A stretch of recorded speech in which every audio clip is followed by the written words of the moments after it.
SER Podcast. Hola, soy Pedro Blanco. Vas a escuchar las 7 de Hoy por Hoy, un repaso a la actualidad del día en 20 minutos. Este es el episodio de hoy. ¿Qué tal? Muy buenos días. Los teléfonos a uno y otro lado del Atlántico no dejan de sonar en todos los intentos que se están llevando a cabo para poner freno a la elevada tensión entre Occidente y Rusia. Hoy va a ser el presidente francés, Emmanuel Macron, el que hablará con Vladimir Putin, al que pretende tenderle la mano antes de ir más allá, si es que fuera imprescindible, con las represalias por una posible invasión de Ucrania.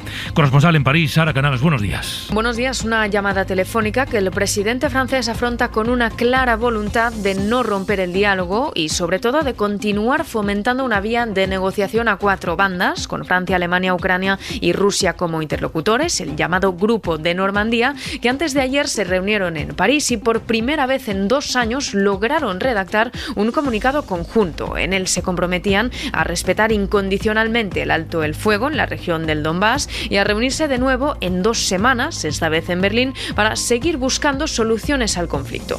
Y es precisamente a este próximo encuentro a lo que se aferra Francia, que ve en este gesto una voluntad de desescalada, pese a las dudas sobre las intenciones de Moscú en la frontera ucraniana y al contexto de permanente tensión. Pero sobre todo, con la llamada de hoy, el presidente Macron pretende liderar esta vía de diálogo con Moscú y mediar entre Rusia y Ucrania. Y es que en los próximos días también prevé hablar por teléfono con su homólogo ucraniano, Volodymyr Zelensky. Bueno, Macron, que se erige en algo así como un mediador entre las diferentes partes en conflicto entre Estados Unidos y Rusia, no es el único, desde luego, que está moviendo hilos en la escena diplomática. Sonia Palomino, buenos días. ¿Qué tal, Pedro? Buenos días. A la espera de lo que salga de esa llamada, ha habido otra esta noche entre Joe Biden y el presidente ucraniano, al que Biden le ha reiterado que Washington y sus aliados actuarán con determinación contra Moscú si el Kremlin pone un pie en Ucrania.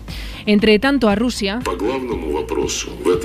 no le ha gustado nada la respuesta de la alianza a sus exigencias. La principal es que no incluyan a Ucrania en la OTAN. Este es el principal foco de conflicto ahora mismo en la escena internacional. En Bruselas también tratan de ahondar en los esfuerzos diplomáticos. El próximo domingo, de hecho, un grupo de eurodiputados va a viajar a Ucrania. Corresponsal comunitaria, Griselda Pastor.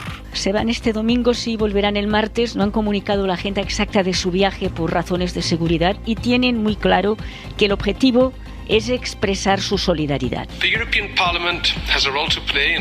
esta visita es una pequeña parte en los esfuerzos diplomáticos por la desescalada ante el riesgo de una guerra en Ucrania, dice el eurodiputado McAllister del Partido Popular Europeo, que junto a la francesa Loiseau copreside esta delegación de 9 eurodiputados en la que no habrá representantes de ningún grupo español. En menos de una hora, a las 8 de la mañana, Ángeles Barceló les saludará desde Valladolid, programa especial desde las Cortes de Castilla y León. Desde esta medianoche, esa comunidad está en campaña para las elecciones del 13 de febrero. Tenemos el radicalismo de las políticas de Sánchez con incapacidad, con un desconocimiento profundo con el lobo, con la carne, también con el azúcar. Tenemos que lograr una participación, un resultado más contundente, una victoria mayor, que haga imparable el cambio. El medio rural no necesita señores a caballo, el medio rural no necesita monterías ni señores paseando entre vacas, necesita empresa, necesita crecimiento. Acabar con 35 años de gobierno del Partido Popular, también poner freno a la ultraderecha y lograr un gobierno progresista que construya una Castilla y León más justa, en la que las personas por fin sean lo primero. Bueno, estos son los candidatos del PP, de PSOE, Ciudadanos y Unidas Podemos en la pegada de carteles de anoche, dando el pistoletazo de salida a la campaña oficial, porque la extraoficial esa dura ya unas cuantas semanas. Desde que el pasado 20 de diciembre Fernández Mañueco, presidente y candidato del PP, disolviera su gobierno, Castilla y León se ha convertido en campo de batalla nacional. Así que no es de extrañar que anoche parte de esa política nacional se trasladara a Valladolid, a Burgos, a Palencia o a León, porque a juzgar por el último CIS, los resultados van a estar muy apretados entre los dos bloques. Y cada vez está más claro que si el PP quiere volver a gobernar, necesitará a la extrema derecha. Bueno, y es importante, o puede ser importante, lo que pueda decir hoy el Papa Francisco, si es que finalmente dice algo sobre sobre los abusos en el seno de la Iglesia española. Hoy termina la visita de los obispos al Vaticano, justo cuando hablamos en este país del caso del escritor Alejandro Palomas, que nos contó aquí en la SER los abusos que sufrió por parte de un sacerdote. A la espera de lo que diga el pontífice, la conferencia episcopal guarda absoluto silencio, ni una palabra de condena sobre el horror que nos describió el escritor. En el plano político, el PSOE está estudiando si apoyar la puesta en marcha de una comisión de investigación en el Congreso impulsada por varios partidos, entre ellos sus socios de gobierno de Unidas Podemos. Adriana Lastra, en Televisión Española. Lo primero, porque somos el partido mayoritario de la Cámara y tenemos esa responsabilidad. Vamos a estudiar atentamente esa petición de comisión de investigación. Lo que sí le puedo decir es que no nos cerramos a ella. De la pandemia, más allá de los datos, con nueva caída de la incidencia, la noticia está en la autorización del medicamento oral para tratar el coronavirus. La Agencia Europea del Medicamento ha aprobado el uso de la pastilla de Pfizer, el primer medicamento oral que se va a utilizar en la Unión. Esta pastilla servirá para tratar a los pacientes de riesgo en los primeros días de contagio. En España, la incidencia cae por cuarto día consecutivo, cae 55 puntos. Sanidad ha notificado 176 muertes en las últimas 24 horas. Y en el Reino Unido, Boris Johnson está a la espera de conocer el informe que puede terminar de sepultar su estancia en Downing Street, porque dice ese informe que debe recoger los resultados de la investigación de una alta funcionaria sobre las fiestas del primer ministro en los primeros meses de la pandemia. Y el informe va a tardar más de lo esperado, probablemente hasta la semana que viene, por la investigación abierta en paralelo por la policía londinense. Las dos pesquisas podrían entrar en conflicto, así que la publicación se retrasa. Al propio Johnson le preguntaba un periodista si estaba intentando él mismo retrasar la publicación de ese informe.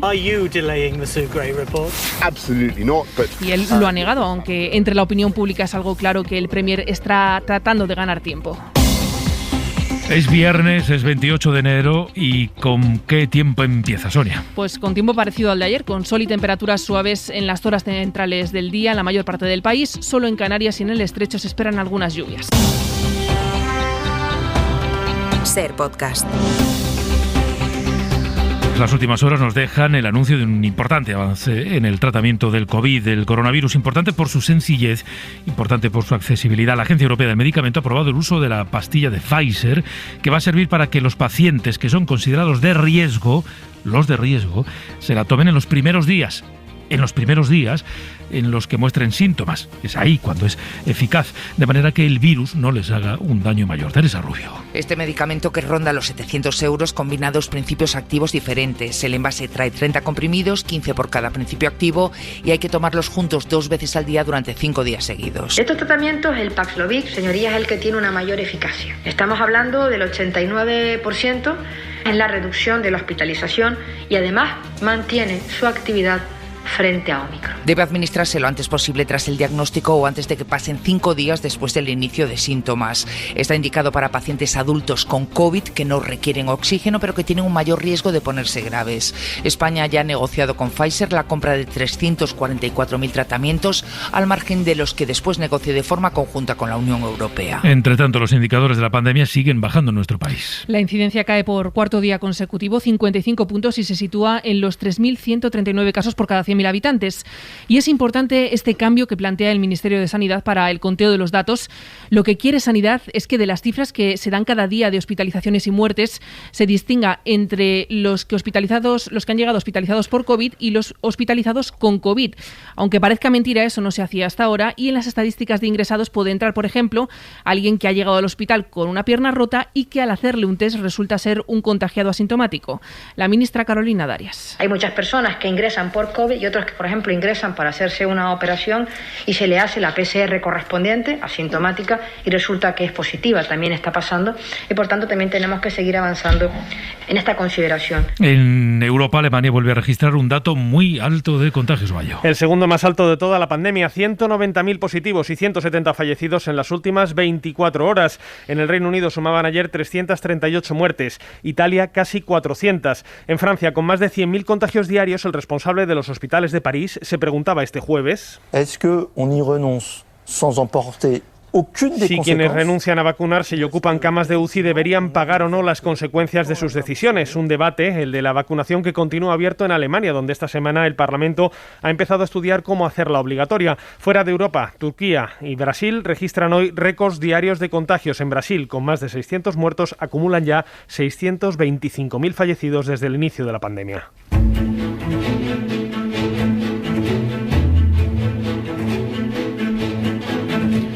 Y Pendientes de lo que pueda decir el Papa hoy o en los próximos días, de si se refiere o no a los casos de abusos en el seno de la Iglesia Católica Española. Es interesante lo que pueda mover en la política el testimonio que dio en láser el escritor Alejandro Palomas. Pedro Sánchez se reunirá la semana que viene con esta víctima de abusos por parte de un sacerdote en un colegio religioso de Premià de Mar, en Barcelona, en los años 70.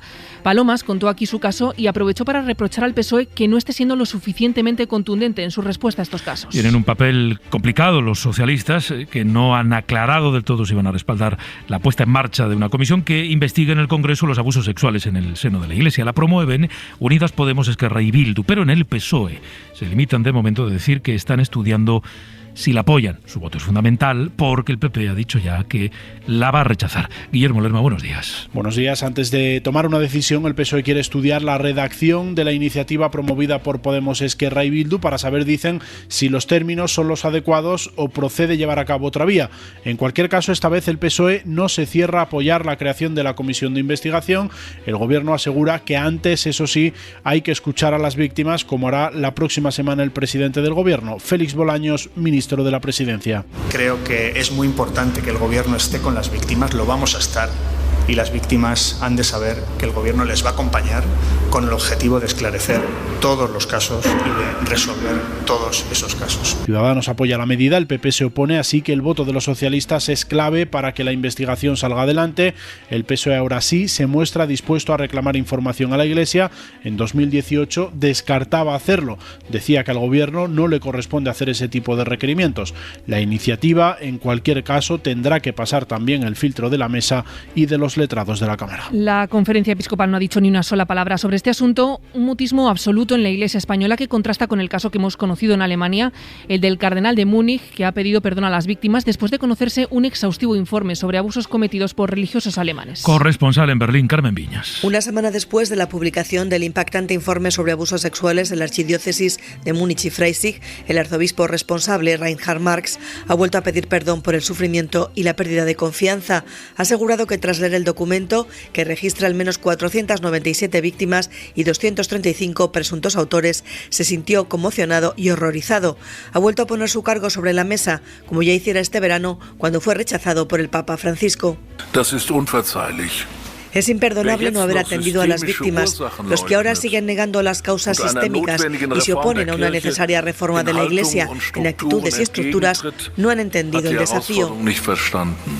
El cardenal Marx determina que de la investigación se derivarán consecuencias personales, pero las víctimas lo dudan y critican que no es suficiente con socializar la culpa.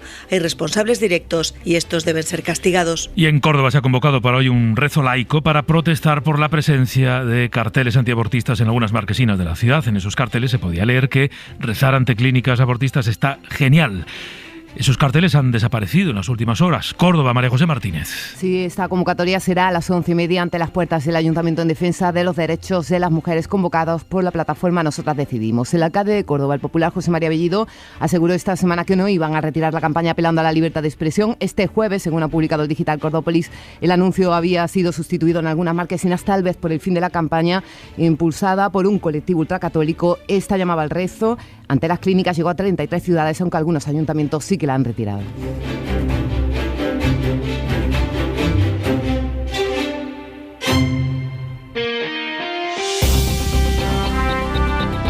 Ser Podcast.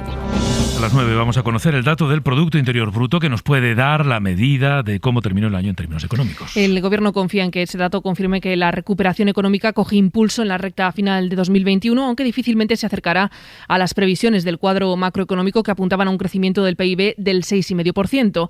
Los analistas y la IREF apuntan a que el crecimiento en el año 2021 será de alrededor del 5%.